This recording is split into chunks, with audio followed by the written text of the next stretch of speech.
नमस्कार विद्यार्थियों। आज हम आपके सामने विराम चिन्ह प्रकरण लेकर गए उपस्थित हैं। आप इस वीडियो को ध्यानपूर्वक देखें और हृदयंगम करें। ये वीडियो आपके कई प्रतियोगी परीक्षाओं और कक्षा 6 से 12 के विद्यार्थियों के लिए भी उपयोगी रहेगा। इस वीडियो के माध्यम से आप अपने प्रतियोगी परीक्षा में आने वाले जो वाक्य सुधार के जो प्रश्न हैं उनको आप अच्छी तरह से सरल कर सकेंगे। विराम चिन्ह। विराम चिन्ह का अर्थ है रुकना। विराम का अर्थ है रुकना, अर्थात भाषा के प्रयोग में बोलने और लिखने में कहीं हम थोड़ा रुकते हैं, कहीं अधिक, कहीं हम आश्चर्य प्रकट करते हैं तो कहीं प्रश्न, कहीं हम किसी की कही बात बताते हैं तो कहीं निर्देश देते हैं। इन भिन्न भिन्न स्थितियों को प्रकट करने के लिए प्रयुक्त चिन्हों को विराम चिन्ह कहा जाता है। बहुप्रचलित विराम चिन्ह निम्नलिखित है। कहने का तात्पर्य यह है कि जब भी भाषा को मौखिक या लिखित रूप में हम लिखते हैं या बोलते हैं तो कहाँ रुकना है, कहाँ ज़्यादा रुकना है, कहाँ कम रुकना है और किस चिन्ह के द्वारा हमें इंगित करना है, इसके लिए कुछ विशेष चिन्ह लिखे गए हैं, बताए गए हैं, उनको विराम चिन्ह कहा गया है। विराम चिन्ह 12 प्रकार के हैं। प्रथम पूर्ण विराम, अल्प विराम, अर्धविराम, प्रश्नवाचक चिन्ह, विस्मयादिबोधक, उद्धरण चिन्ह, योजक चिन्ह, कोष्ठक चिन्ह, लाघव चिन्ह, त्रुटिपूर्वक या हंसपद चिन्ह, निर्देशक चिन्ह और विवरण चिन्ह। सबसे पहला है पूर्ण विराम चिन्ह। पूर्ण विराम चिन्ह का जो सिंबल है या चिन्ह है वो एक खड़ी रेखा के रूप में हम प्रयोग में करते हैं, इसलिए हम इसे खड़ी पाई भी कहा जाता है। जब वाक्य को प्रकट करते समय वाक्य को पूर्ण हो जाता है या किसी एक वाक्य को दूसरे वाक्य को पृथक करने के लिए, अलग करने के लिए हम इसका प्रयोग करते हैं। वाक्यों के अतिरिक्त शीर्षक तथा ऐसे शब्द जो किसी वस्तु के उल्लेख मात्र के लिए किए जाते हैं उनके पश्चात भी ये प्रयोग किया जाता है। यानी कि हम किसी भी शीर्षक जो हमें विशेषता उसकी बतानी है और इंगित करना है, उसका उल्लेख करना है, तो भी हम इस पूर्ण विराम चिन्ह का प्रयोग उसके आगे करते हैं। उदाहरणार्थ, हम सब बाजार जा रहे हैं। हमारा ये वाक्य है जो पूर्ण हो रहा है और पूर्ण होने के बाद में हम इस चिन्ह का प्रयोग करते हैं। द्वार पर एक भिक्षुक खड़ा है। अब इस वाक्य को हम पढ़ते हैं तो हमारा वाक्य है जो भिक्षुक खड़ा है यहाँ आकर के पूर्ण होता है, तो यहाँ पर भी हम पूर्ण विराम का जो चिन्ह है वो लगाते हैं। पराधीन सपने हूँ सुख नाही, ये भी एक चौपाई का भाग है और ये अपने आप में पूर्ण वाक्य हैं, तो इसमें भी यहाँ पर हम पूर्ण विराम का प्रयोग करते हैं। अल्प विराम। अल्प विराम का अर्थ ये होता है कि थोड़ा सा रुकना, अर्थात अल्प का मतलब ही थोड़ा होता है और इसका प्रयोग करने के बाद में जब हम वाक्य को पढ़ते हैं या वाक्य को लिखते हैं तो उस समय हमें वहाँ पर थोड़ा रुकना है या किसी विशेष शब्द पर बल देने के लिए भी इस चिन्ह का प्रयोग किया जाता है। और अगर दो समान शब्द हैं उनको अलग अलग करना है, अलग अलग दिखाना है, या वाक्य हैं और उपवाक्यों को अलग अलग करना है तो प्रायः इस चिन्ह का प्रयोग हम करते हैं। हम लोग नदी नाले झरने पार करते आगे बढ़ते चले गए। तो यहाँ देखो, हम लोग नदी नाले झरने, तो नदी नालों को और झरनों को अलग दिखाने के लिए या कुछ विशिष्ट बताने के लिए हम इसका प्रयोग हमने यहाँ किया है, ताकि नदी नाले और झरने दोनों पृथक पृथक दिखाई दे, समझने में आसानी रहे, तो इसलिए यहाँ अल्प विराम चिन्ह का प्रयोग किया गया है। सीता, राम और लक्ष्मण वन को गए। यहाँ पर भी सीता और राम को दोनों को अलग करने के लिए इस चिन्ह का प्रयोग किया गया है और ऐसे ही हम इस चिन्ह का प्रयोग करेंगे। अर्धविराम। अर्धविराम का जो चिन्ह है वो भी अल्प विराम के समान ही है, बस इसमें थोड़ा सा भेद है अल्प विराम और अर्धविराम में। अर्धविराम में अल्प विराम के चिन्ह के ऊपर ही एक बिंदु का निशान होता है, बिंदु लगाने से वो अर्धविराम बन जाता है। और अल्प विराम से अधिक किंतु पूर्ण विराम से कम रुकना होता है, तब हम इस चिन्ह का प्रयोग करते हैं। समान उपवाक्य में अथवा महत्वपूर्ण सहायक उपवाक्यों में इनका प्रयोग किया जाता है। जैसे कि किसी भी कार्य की सफलता परिश्रम पर आश्रित है, यहाँ पर ये वाक्य यहाँ पूर्ण होता है। फिर दूसरा वाक्य उपवाक्य ये सभी जानते हैं, तो यहाँ पर हमें इसको सहायक उपवाक्य के लिए इस चिन्ह का प्रयोग यहाँ करते हैं। वह कब आएगा मैं नहीं जानता, तो यहाँ पर भी इस चिन्ह का प्रयोग किया जाएगा। यहाँ पर त्रुटि रही है और प्रिंटिंग मिस्टेक रहा है, नहीं आया है, तो यहाँ पर ये चिन्ह आएगा। प्रश्नवाचक चिन्ह। जैसा कि इस चिन्ह के नाम से ही हमें पता है कि हिंदी में प्रश्नवाचक चिन्ह का प्रयोग प्रश्नवाचक के अंत में होता है। यानी हम किसी व्यक्ति विशेष से या किसी से हम प्रश्न करते हैं तो उस समय प्रश्न वाक्य के जो प्रश्न का वाक्य है उस वाक्य के अंत में इस चिन्ह का प्रयोग किया जाता है। क्या ये तुम्हारी किताब है? अब सामने वाले से हम ये पूछ रहे हैं कि ये किताब क्या तुम्हारी है, तो हम उससे पूछ रहे हैं, प्रश्न पूछ रहे हैं।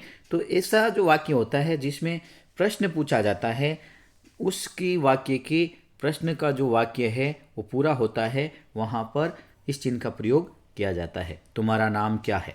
यहाँ पर भी ये प्रश्नवाचक चिन्ह का उपयोग किया गया है। विस्मयादि बोधक चिन्ह। विस्मय अर्थात आश्चर्य, भय, शोक, घृणा, हर्ष आदि को प्रकट करने के लिए कभी तो इसका प्रयोग विस्मयादि बोधक शब्द के बाद और कभी वाक्य के अंत में किया जाता है। संबोधन पर बल देने के लिए भी इसका प्रयोग किया जाता है। विस्मयादि बोधक, विस्मय आदि बोधक यानी ज्ञान कराने वाले विस्मय आदि का, जिसमें विस्मय हो सकता है हम किसी को संबोधित करते हैं, जोर लगाते हैं उस वाक्य पर, उसके आगे हो सकता है, और कहीं पर हमें भय लगता है या हमें शोक अर्थात दुख होता है, किसी से घृणा होती है, हर्ष अर्थात प्रसन्नता आदि प्रकट करने के लिए हम इस चिन्ह का प्रयोग करते हैं। अरे ये तुमने क्या कर डाला? अरे, यहाँ अरे शब्द हैं वो संबोधक वाचक चिन्ह है शब्द हैं और इस पर विशेष जोर डालने के लिए हमने इस चिन्ह का यहाँ प्रयोग किया है। शाबाश, मुझे तुमसे यही उम्मीद थी। यहाँ शाबाश शब्द हैं, ये हम किसी को संबोधित करते हुए कह रहे हैं और यहाँ पर भी इस चिन्ह का उपयोग किया गया है। उद्धरण चिन्ह। उद्धरण चिन्ह दो रूपों में प्रयोग किया जाता है। दो रूप देखो, इकहरे और दोहरे। इकहरे उद्धरण चिन्ह का प्रयोग किसी रचना या किसी का उपनाम लिखते समय किया जाता है। अब दोनों का ही अलग अलग है, किसका कहाँ प्रयोग किया जाता है। यानी जहाँ इकहरा उद्धरण चिन्ह है उसका प्रयोग तो किसी रचना या किसी का उपनाम लिखते हैं वहाँ पर करते हैं, और जो दोहरा उद्धरण चिन्ह है उसका प्रयोग किसी व्यक्ति के द्वारा कही गई बातों को या उनके द्वारा कही गई पंक्ति को हम अपने उसको प्रयोग करते हैं तो उद्धरण के रूप में, तो हम उसको लिखते समय उसको दोहरे उद्धरण चिन्ह के रूप प्रयोग करके हम उसको इंगित करते हैं। जैसे कि यहाँ बताया है, श्री रामधारी सिंह दिनकर एक छायावादी कवि थे। तो रामधारी सिंह दिनकर हैं, वो उसकी विशेषता रचना है। कैसे रचनाकार थे? वो एक छायावादी कवि थे, तो इसलिए यहाँ पर इकरा उद्धरण चिन्ह आया है। कक्षा में अध्यापक ने निर्मला उपन्यास का अंश पढ़ा। यहाँ पर भी निर्मला है, एक रचना है, एक जो उपन्यास है उसको बताने के लिए जो है इकहरे उद्धरण चिन्ह का प्रयोग किया गया है। अब दोहरे उद्धरण चिन्ह के बारे में, माँ ने पूछा, बेटा तुम कब आए? यानी माँ ने पूछा, तो जो माँ का वाक्य है कि बेटा तुम कब आए, तो उस वाक्य को ज्यों का त्यों रखा जाएगा और उसको विशिष्ट बताने के लिए दोहरे उद्धरण चिन्ह का प्रयोग किया जाएगा। इसी प्रकार चाणक्य ने कहा समाज और राष्ट्र की रक्षा का आधार राजनीति है। तो यहाँ पर भी समाज और राष्ट्र की रक्षा का आधार राजनीति है। तो ये चाणक्य ने कहा है और उसका जो ये कहा गया वाक्य है वो ज्यों का त्यों हम यहाँ उद्धृत कर रहे हैं, इसलिए इसको दोहरे उद्धरण चिन्ह के रूप में प्रयोग करते हैं और इसको पहचान दिलाने के लिए हम इस जो उद्धरण चिन्ह हैं उसका प्रयोग करते हैं। योजक चिन्ह, निर्देशक चिन्ह से छोटी रेखा और योजक चिन्ह कहलाती है। निर्देशक चिन्ह यानी जिसको अपन अपनी बोलचाल की भाषा में अपन अंग्रेजी का प्रयोग करते हैं और डेश कहते हैं, यानी दो शब्दों के बीच में जो जोड़ते हैं, जैसे माता पिता, सुख दुख, उनके लिए तो हम बीच में जो चिन्ह का प्रयोग करते हैं उसको योजक का मतलब होता है जोड़ने वाला। इसका प्रयोग समस्त पद के खंडों को जोड़ने के लिए एवं उसके मध्य में तथा किसी पंक्ति के अंत में विभक्त शब्द खंडों को जोड़ने के लिए किया जाता है। यहाँ समस्त पद यानी जो शब्द हैं उनकी विभक्तियों का लोप करके हम समास का प्रयोग करते हैं। तो समासिक शब्द बनाते समय हम इस योजक चिन्ह का प्रयोग करते हैं और जो दो शब्द हैं जो एक समान शब्द आते हैं और जोड़े में आते हैं उनको भी जोड़े रखने के लिए योजक चिन्ह यानी उनको जोड़ के रखने के लिए इस चिन्ह का प्रयोग करते हैं। जैसे कि सुख दुख, माता पिता, जय पराजय, दाल रोटी इत्यादि शब्द हम कई बार अपने भाषा में प्रयोग करते हैं, तो इनके बीच में योजक चिन्ह का हम प्रयोग करते हैं। कोष्टक, वाक्य से संबंधित किसी जानकारी जिसे अलग से देना हो उसे कोष्टक में दे दिया जाता है। यानी कोई वाक्य है उसको अलग से समझाने के लिए अगर हम समझ नहीं पाते हैं, उसकी विशेषता है, कुछ जानकारी है, तो हम जो दो कोष्टक हैं इस प्रकार का चिन्ह बना करके उसके बीच में उसकी विशेषता है या उसके बारे में और अलग से जानकारी हम दे देते हैं, तो उसको हम कोष्टक कहते हैं। कोष्टक का प्रयोग प्राय बीच में होता है। क्रम बोध के लिए भी इसे प्रयोग में लाया जाता है। यानी हम लगातार जैसे है 1 2 3 4 हम संख्या लिखते हैं, उनको भी हम कोष्टक में लिखते हैं, इसलिए इसको इस प्रकार प्रयोग करते हैं। नंबर 1, निरंतर अर्थात लगातार अध्ययन से ही सफलता प्राप्त की जा सकती है। तो यहाँ हम देखते हैं निरंतर का दूसरा अर्थ होता है लगातार। हमने इस निरंतर शब्द की विशेषता बताने के लिए या इसको समझाने के लिए, संबंधित जानकारी देने के लिए इसको कोष्टक में प्रयोग करते हैं, इसलिए इस चिन्ह का इस प्रकार यहाँ हमने प्रयोग किया है। नंबर 2, अशोक, मुस्कुराते हुए तुम कब आए। अब अशोक है वो सीधा पूछ सकता था तुम कब आए, लेकिन उसकी अशोक के पूछने की जो विशेषता है यानी मुस्कुराते हुए या गुस्से से क्रोधित होते हुए हैं, तो उसको बताने के लिए यहाँ पर हमने ये कोष्टक चिन्ह का प्रयोग किया गया है। इसी प्रकार क्रम बताने के लिए जैसे नंबर 1 रमेश, 2 नंबर लगा के शशि, 3 नंबर मेघा इत्यादि ऐसे शब्दों का प्रयोग करने के लिए भी हम इनको क्रमवाची शब्दों में लिखने के लिए भी कोष्टक का प्रयोग करते हैं। क्या आप राजा रवि वर्मा के बारे में जानते हैं। अब राजा रवि वर्मा कौन है, इसकी विशेषता बताने के लिए यहाँ कोष्टक में लिखा है प्रसिद्ध चित्रकार। तो इस प्रकार से हम कोष्टक का उपयोग करते हैं। लाघव चिन्ह एक बिंदु होता है। लाघव चिन्ह का अर्थ होता है छोटा। किसी बड़े शब्द को छोटा लिखने के लिए उसके प्रथम अक्षर को लिख करके उसके आगे शून्य लगा दिया जाता है, पढ़ने वाला उसे पूरा पढ़ लेता है। अर्थात कोई भी शब्द हैं जो जगह की कम जगह होने के कारण या उसको बार बार लिखा जाता है और उसको शॉर्टकट में लिखने के लिए हम उसका प्रथम अक्षर लिख देते हैं और उसके आगे एक छोटी सी बिंदु बना देते हैं, तो उस बिंदु को लाघव चिन्ह कहा जाता है। और इसका प्रयोग हम अपने जीवन में जो लिखते समय हैं कई बार करते हैं। जैसे कि प लिख करके ऊपर तो बिंदी है, अनुस्वार है, वो तो है ही है, लेकिन पंडित को शॉर्टकट में लिखने के लिए हमने आगे ये जो बिंदु लगा दिया, इसका हो गया पंडित। प्रोफेसर को प्रो लिख करके ऐसे लिखा जाता है। ई पू लिखा जाता है, इसको हम पढ़ते समय ईस्वी पूर्व पढ़ते हैं। म प्र मध्य प्रदेश, इसी प्रकार उ प्र उत्तर प्रदेश, प्र अ प्रधानाध्यापक इत्यादि शब्दों का हम प्रयोग करते समय इस प्रकार इस चिन्ह का प्रयोग करते हैं। त्रुटिपूर्वक या हंस पद चिन्ह, इस प्रकार का चिन्ह लगाते हैं। कई बार हम लिखते समय किसी वाक्य या वाक्यांश का कोई शब्द या अक्षर लिखने से छूट जाते हैं, भूलवश बीच में छूटने से, लिपि के त्रुटि से के कारण, तब इस चिन्ह का प्रयोग करते हुए छूटे हुए शब्द को ऊपर लिख देते हैं। यानी हम जब वाक्य को वापस पुनः उसको देखते हैं तो हमें ज्ञात होता नहीं यहाँ पर ये शब्द आना चाहिए और ये शब्द हमसे त्रुटिवश रह गया है।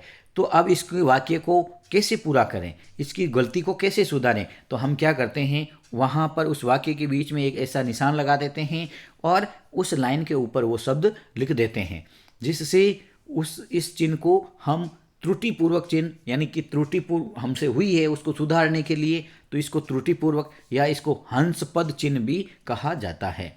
जैसे कि रमा ने यह पत्र लिखे हैं, ये पत्र, अब यहाँ एक कुछ रमेश को पत्र लिखे हैं, हम जैसे भूल गए तो इसको चिन्ह लिख करके हम यहाँ ऊपर लिख सकते हैं, ये निशान लगा करके कि रमेश को पत्र लिखे। तुम बाहर की नहीं, यहाँ पर भी एक शब्द छूटा है, उस शब्द का हम लिखने के लिए इस हंस पद का प्रयोग करेंगे। विवरण चिन्ह, हम इसका प्रयोग विवरण देने के लिए भी किया जाता है। हम इसका प्रयोग कई बार करते हैं, किसी हेडिंग डालने के लिए, हम जैसे किसी प्रश्न का उत्तर दे रहे हैं और उसकी कई जो बिंदु हैं उन बिंदु लिख करके उसके आगे अपन ऐसे 2 डॉट लगा करके बीच में योजक चिन्ह की तरह या निर्देशक चिन्ह की लगा करके उसके आगे उसकी विशेषताएं लिखते हैं। तो ऐसे शब्द को विवरण चिन्ह, यानी इनको लिख करके निशान लगाने के बाद में हम जो भी हेडिंग डालते हैं, जो भी उसकी पाठक डालते हैं, उसके आगे उसका पूरा का पूरा विवरण लिखते हैं, इसलिए इस चिन्ह को विवरण चिन्ह कहा जाता है। जैसे हिंदी में प्रयुक्त ध्वनियाँ निम्नलिखित हैं, या निम्नलिखित हैं, प्रयुक्त ध्वनियाँ निम्नलिखित हैं, यानी ये निशान लगाने के बाद में कौन कौन सी ध्वनियाँ जो हैं वो 5, 10, 15, 20 जो भी हैं वो हम इस प्रकार का विवरण चिन्ह लगाने के बाद में उसका विस्तार पूर्वक उसको हम समझाएंगे, बताएंगे, लिखेंगे। इसलिए इस चिन्ह का प्रयोग को विवरण चिन्ह के रूप में हम करते हैं। निम्नलिखित पुस्तक VPP से भिजवाएं, यानी निम्नलिखित यानी जो नीचे लिखी हुई पुस्तकें हैं वो VPP के माध्यम से भिजवाएं, अर्थात इससे हमें विवरण दे करके उन पुस्तकों का विवरण दिया गया है कि ये पुस्तकें हैं, हमें इसको VPP के द्वारा भिजवाना है।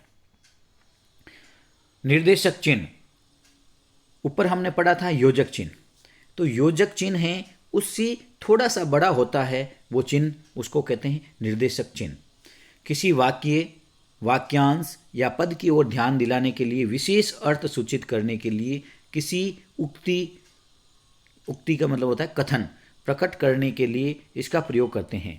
जैसे वह बोला तुम कब आओगे, तो यहाँ निर्देशक चिन्ह है। वह बोला तुम कब आओगे, राहुल भैया मैं भी आपके साथ चलूँगा। राहुल बोल रहा है भैया मैं आपके साथ चलूँगा। अब आप ये कह दोगे कि नहीं ये निर्देशक चिन्ह नहीं है, ये तो योजक चिन्ह है। तो हमने बताया था कि योजक चिन्ह होता है जो 2 ऐसे शब्द होता है उनको जोड़ता है, या समासिक पद है वहाँ पर होता है, लेकिन निर्देशक चिन्ह में ऐसा नहीं है। निर्देशक चिन्ह में हम उसको आगे निर्देशक के रूप में बता रहे हैं, वे बोला या किसी व्यक्ति का नाम आएगा या क्या आएगा, उसके बाद में ये निर्देशक चिन्ह आएगा और वो निर्देशित यानी सामने वाले को कह रहा है, निर्देशित कर रहा है, इस बारे में हम इसका प्रयोग करते हैं। तो साथियों, विद्यार्थियों, आपको ये मेरा वीडियो कैसा लगा? आपको इसको ज़्यादा से ज़्यादा लाइक करें, शेयर करें और मेरे चैनल को सब्सक्राइब करें। धन्यवाद। जय हिंद, जय भारत।